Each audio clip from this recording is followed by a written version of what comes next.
Hello everybody, in this video we are going to discuss about planning process. So let's begin.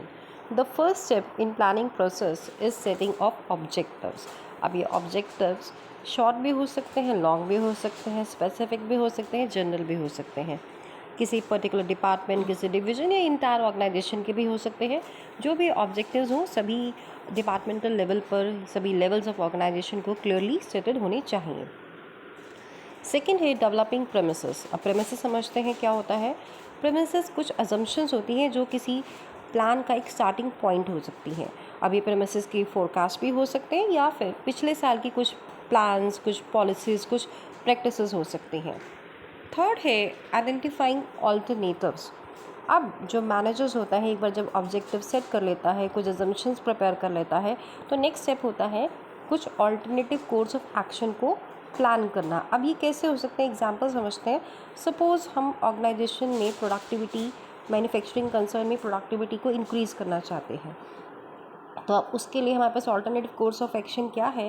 May be we want to buy a new machinery ताकि हम उससे production increase कर सकें. हम machinery को rent पे ले लें या आउटसोर्स कर लें. तो हमारे पास बहुत सारे ऑल्टरनेटिव कोर्स ऑफ एक्शन है अपनी प्रोडक्टिविटी को इंक्रीज़ करने के लिए. नेक्स्ट है इवैल्यूएटिंग ऑल्टरनेटिव्स. अब आपको पता है हर एक ऑल्टरनेटिव के कुछ नेगेटिव्स और पॉजिटिव हो सकते हैं.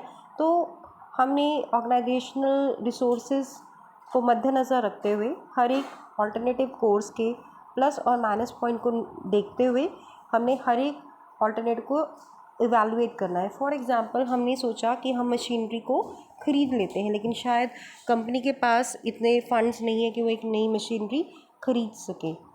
नेक्स्ट है सिलेक्टिंग फ्रॉम ऑल्टरनेटिव्स. अब जितनी भी हमने ऑल्टरनेटिव को हमने स्टडी किया तो हमारी जो फिजिबिलिटी रिपोर्ट होगी, फिजिबिलिटी रिपोर्ट यानी जो हमने प्रॉफिटेबिलिटी या जो हमारे प्लस और नेगेटिव कॉन्सिक्वेंसेस हो सकते हैं किसी पर्टिकुलर प्लान, किसी पर्टिकुलर ऑल्टरनेटिव कोर्स को सिलेक्ट करने में, उसके आधार पर हम किसी एक जो हमारे ऑर्गेनाइजेशन के लिए उपयुक्त रहेगा, हमारे कॉस्ट के उपयुक्त रहेगा, हमारे वर्कर्स के लिए उपयुक्त रहेगा, हमारे कस्टमर्स के लिए उपयुक्त रहेगा, यानी सारे पैरामीटर्स में जो सबसे सही रहेगा, सबसे सटीक रहेगा, उस ऑल्टरनेटिव कोर्स को हम सिलेक्ट कर लेते हैं. नेक्स्ट है इम्प्लीमेंटेशन द प्लान. एक बार हमने फाइनल डिसीजन ले लिया कि हमारा कौन सा बेस्ट कोर्स ऑफ एक्शन है, उसके बाद हम उसको इम्प्लीमेंट करेंगे. यानी इसके अंदर हम देखेंगे कि हमें क्या क्या चीज़ें रिक्वायर्ड हैं. सपोज़ हमने डिसीजन ले लिया है कि हम नई मशीनरी को ही ख़रीदेंगे, तो हमें मशीनरी कहाँ से ख़रीदनी है, उसका रॉ मटेरियल कैसे ऑर्गेनाइज होगा, कितने कॉस्ट इनकर होगा, ये सब चीज़ें हम ध्यान रखेंगे. नेक्स्ट है लास्ट स्टेप है फॉलो अप एक्शन. अब देखिए कोई भी हम प्लान बना लेते हैं, इम्प्लीमेंट कर लेते हैं, लेकिन जब तक हम उसको फॉलोअप ना करें उसका सक्सेसफुल इम्प्लीमेंटेशन होना पॉसिबल नहीं है.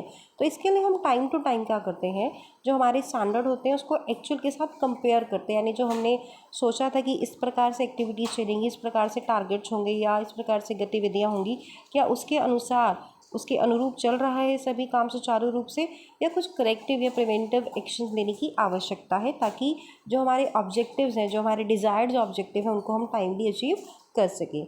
तो this was your planning process. In case you have any doubt or you want more clarification, do write in the comment section. और आप किसी पर्टिकुलर टॉपिक पर वीडियो बनवाना चाहते हैं तो do write in the comment section. Thank you for watching the video.